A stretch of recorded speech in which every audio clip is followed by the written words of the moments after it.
یہ فیصلہ سنایا ہی تھا کہ بادشاہ ادھر خوش ہوا کہ اسی دوران اسی کٹگرے کے پاس ایک بڑا سا کتا اور منہ پھاڑ کر بھونکتا ہوا اندر داخل ہوا، اور اللہ تعالیٰ نے اسے قوت گویائی عطا فرمائی، بولنے کی طاقت عطا فرمائی۔ وہ بولنے لگا کہ شرم کرو، تم کس کو سزا دے رہے ہو؟ ایک اللہ کی بندی کو سزا دے رہے ہو، وہ بھی جھوٹی۔ اس نے کوئی چوری نہیں کی، چور یہ نہیں ہے بلکہ چور بادشاہ ہے۔ کہا بادشاہ چور ہے؟ لوگ حیران تھے کہ کتا بول رہا۔ ہو جائے تو پھر دنیا کی کوئی طاقت آپ کو نقصان نہیں پہنچا سکتی۔ دنیا کی ساری طاقتیں آپ کے پیچھے لگ جائیں، دنیا کی ساری طاقتیں آپ کو گرانا چاہیں، پھر بھی کوئی آپ کو گرا نہیں سکتا، کوئی آپ کو نقصان نہیں پہنچا سکتا۔ بس آپ کو اللہ پر یقین پختہ ہو۔ اگر اللہ پر یقین پختہ رکھتے ہیں تو پھر آپ کامیاب ہیں۔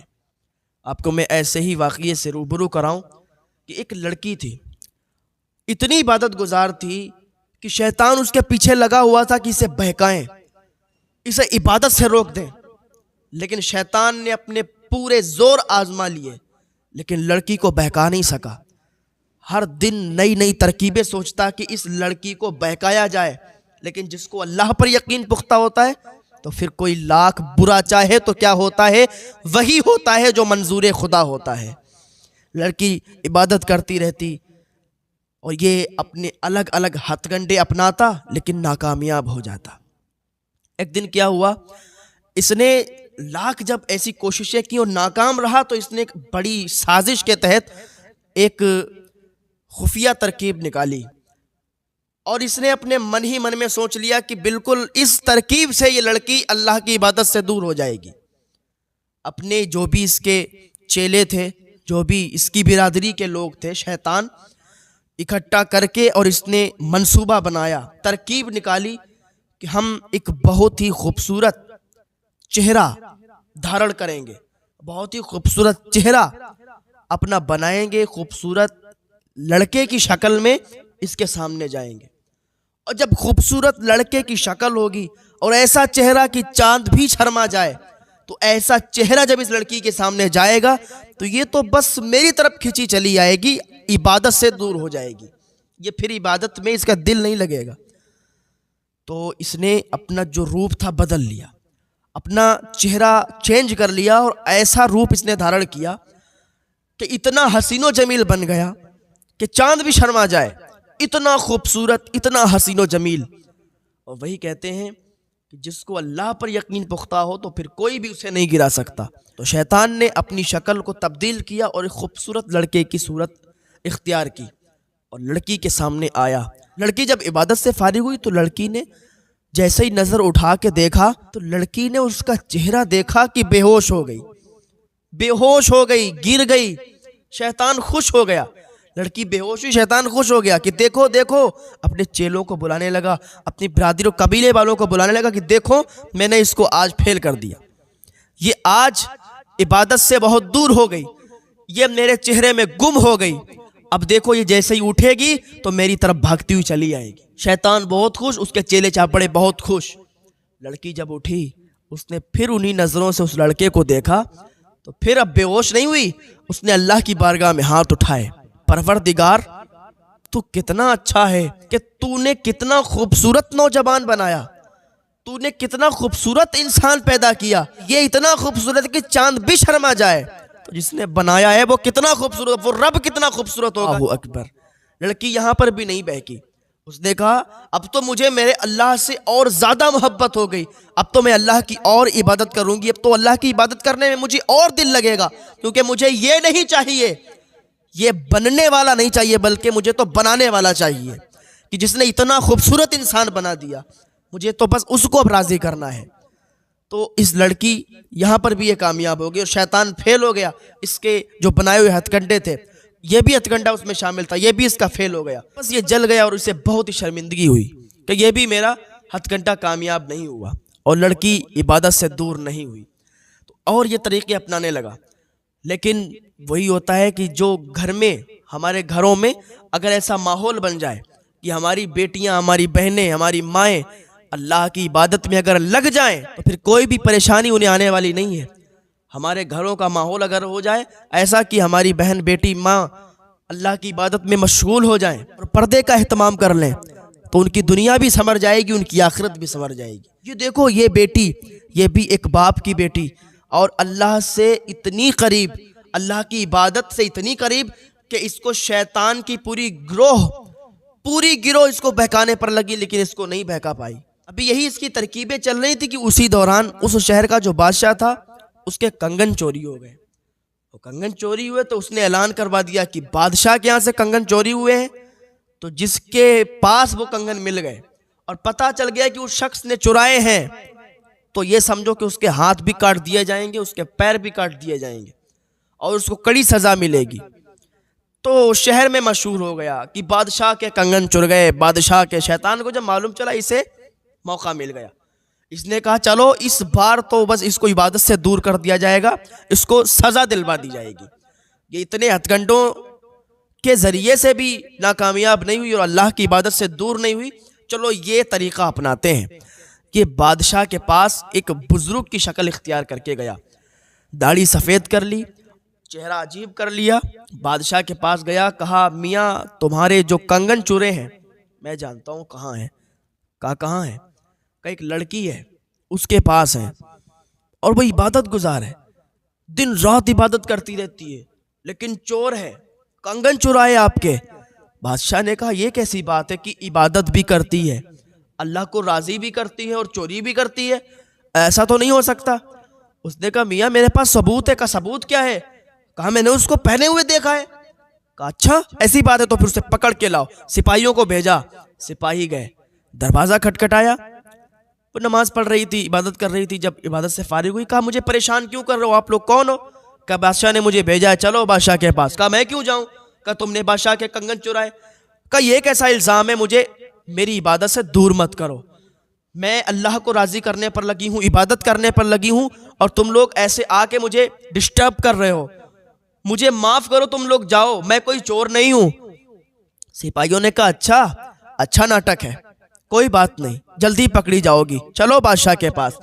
دن رات عبادت، اور یہ جھوٹی عبادت دنیا کو دکھانے کے لیے تم بدنام کر رہی ہو عبادت کرنے والوں کو، تم بدنام کر رہی ہو عبادت کو، نام دے رہی ہو عبادت کا اور کر رہی ہو چوری، کنگن چرائی ہو بادشاہ کے۔ اس کی آنکھوں سے آنسو نکلنے لگے، مولا یہ کیا بات ہے؟ باہر سپاہی دروازہ کھٹکھٹا، چلو بادشاہ بلا رہے ہیں۔ اس نے اللہ کو یاد کیا اور اللہ پر بھروسہ اور پختہ یقین تھا۔ اس نے کہا چلو اللہ جب میرے ساتھ ہے تو پھر اللہ ہی اس کو ٹالے گا جو بلا مجھ پر آئی ہے۔ دروازہ کھولا، کہا چلو۔ سپاہی اس لڑکی کو لے کے آئے بادشاہ کے پاس۔ بادشاہ کے پاس لائے تو بادشاہ نے کہا اچھی ترکیب آپ نے سوچی ہے، دن بھر نماز پڑھو، رات میں چوری کرو، کنگن دوسروں کے پہنو۔ اس نے کہا کیا بات کر رہے ہو بادشاہ سلامت، آپ ایسی باتیں آپ کے منہ سے اچھی نہیں لگتی، آپ مجھے چور کہہ رہے ہو، میں نے تو چوری نہیں کی۔ کہا خاموش، خبردار کچھ بھی بولی، تم یہ عبادت کرنے والوں کو بدنام کر رہی ہو، عبادت کو بدنام کر رہی ہو اور چوریاں کرتی ہو، کنگن چراتی ہو، دیکھو تم نے پہنا ہوا ہے۔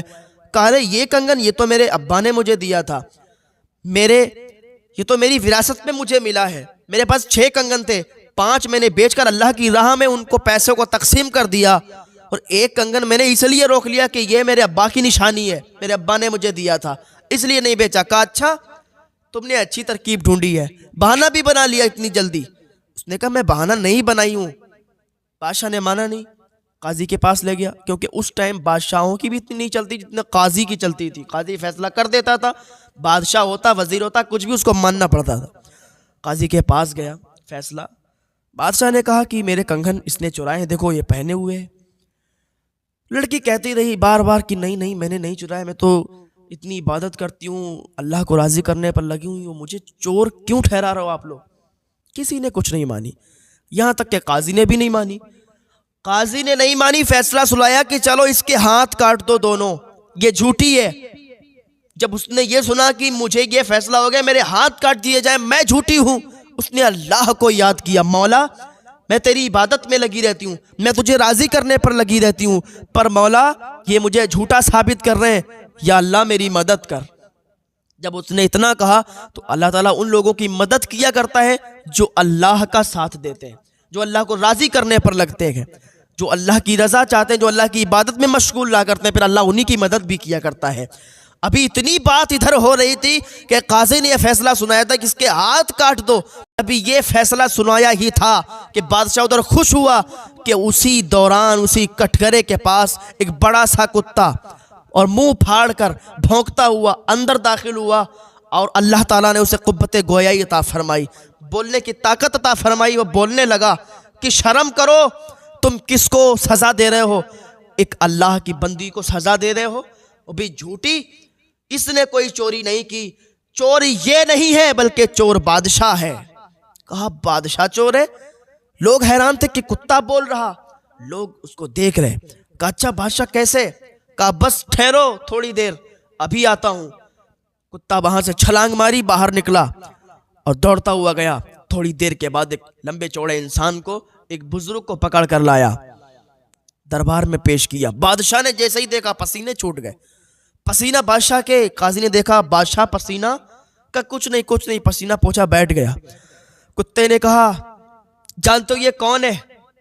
کہا کون ہے؟ کہا اسی سے پوچھو.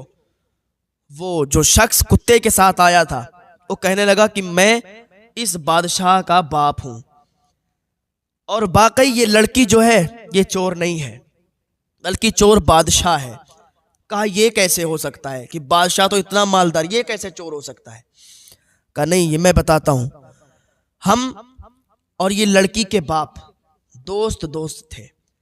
ایک دن جا رہے تھے تو ہمیں کہیں سے 12 کنگن ملے تھے, تو ہم لوگوں نے آپس میں بانٹے تھے. 6 میں نے لیے تھے, 6 اس کے باپ نے لیے تھے. میں نے اپنے بیٹے کو دے دیے. اس وقت یہ کچھ بھی نہیں تھا, میں نے اس کو پالا, میں نے اس کو بڑا کیا, اس کو لیے میں نے کمائی کی, میں نے مزدوری کی, محنت کی. تو جب کنگن ہمیں ملے تو 6 کنگن ہم نے لیے اور 6 اس کے باپ نے لیے. تو ہمیں جو ملے تھے ہم نے اپنے بیٹے کو کنگن دے دیے. اس نے 2-3 کنگن بیچے, اپنا بزنس ڈالا, کام شروع کیا تو کام اچھا چل گیا. دھیرے دھیرے اب یہ بادشاہت کی گدی پر بیٹھ گیا, مال اس کے پاس آیا. اب دھیرے دھیرے بادشاہت کی گدی پر بیٹھ گیا تو اس نے مجھے دھکا دے کے گھر سے باہر نکال دیا. مجھے گھر سے باہر نکال دیا, میرے لیے ایک ٹائم کی روٹی بھی نہیں اس کے گھر پہ. بتاؤ, بڑھاپے میں اس نے مجھے نکال دیا. میں دریا کے کنارے ایک جھوپڑی ڈالی, اسی میں رہتا ہوں. یہ آرام سے محل میں رہتا ہے, عیش و عشرت میں زندگی گزار رہا ہے, لیکن اس کا باپ ایک ٹوٹی ہوئی جھوپڑی میں رہتا ہے. یہ وقت کا بادشاہ ہے اور اس کا باپ وقت کا غریب ہے. اور پتہ ہے, اور یہ جو لڑکی کٹگرے میں کھڑی ہے جس کو تم سزا دینے جا رہے تھے, بہت بڑا جرم کرنے جا رہے تھے, بہت بڑا پاپ کرنے جا رہے تھے, اسی لڑکی کی وجہ سے میں زندہ ہوں. قاضی نے کہا کیا مطلب, اس لڑکی کی وجہ سے آپ زندہ ہو؟ کہا ہاں. کہا یہ لڑکی یہ بہت عبادت گزار ہے. جب یہ روٹی کھانے کے لیے بیٹھتی ہے تو آدھی روٹی نکالتی ہے, خود کھا لیتی ہے, اور آدھی روٹی اسی کتے کو ڈال دیتی ہے. اور یہ کتا کیا کرتا ہے, یہ کتا روٹی وہاں سے اٹھاتا ہے اور میرے پاس لاتا ہے. آدھی اس میں سے میں کھاتا ہوں اور آدھی یہ کتا کھاتا ہے. ہم کتے کے ساتھ روٹی بیٹھ کے کھاتے ہیں, اور یہ ہمارا بیٹا وقت کا بادشاہ ہے کہ عیش و عشرت کے ساتھ زندگی گزار رہا ہے. بادشاہ نے یہ جب سنا تھا تو اس کے چہرے پر پسینہ ہی پسینہ ہو گیا تھا کہ آج یہ جرم پکڑا گیا. ایک تو اس نے اپنے باپ کو گھر سے باہر نکالا, دوسرے اس نے عبادت گزار لڑکی پر تہمت لگائی ہے. سزا اس لڑکی کو نہیں, اس کو دینا چاہیے. قاضی نے حکم سنا دیا کہ اس کے ہاتھ بھی کاٹے جائیں گے اور اس کی زبان بھی کاٹی جائے گی. تو بادشاہ نے کہا زبان کس لیے کاٹی جائے گی؟ کہا ہاتھ اس لیے کاٹے جائیں گے کہ انہی ہاتھوں سے اپنے باپ کو گھر سے باہر نکالا. زبان اس لیے کاٹی جائے گی کہ تو نے اس عبادت گزار کو پھنسایا, اس عبادت گزار لڑکی کے لیے غلط فیصلہ سنوایا, اور تو نے اسی زبان سے اس کو چور بولا, اسی زبان سے اس عبادت گزار لڑکی کو چور بولا, تو تیری زبان بھی کاٹی جائے گی. تو اللہ انصاف دلواتا ہے, اللہ انصاف دلواتا ہے.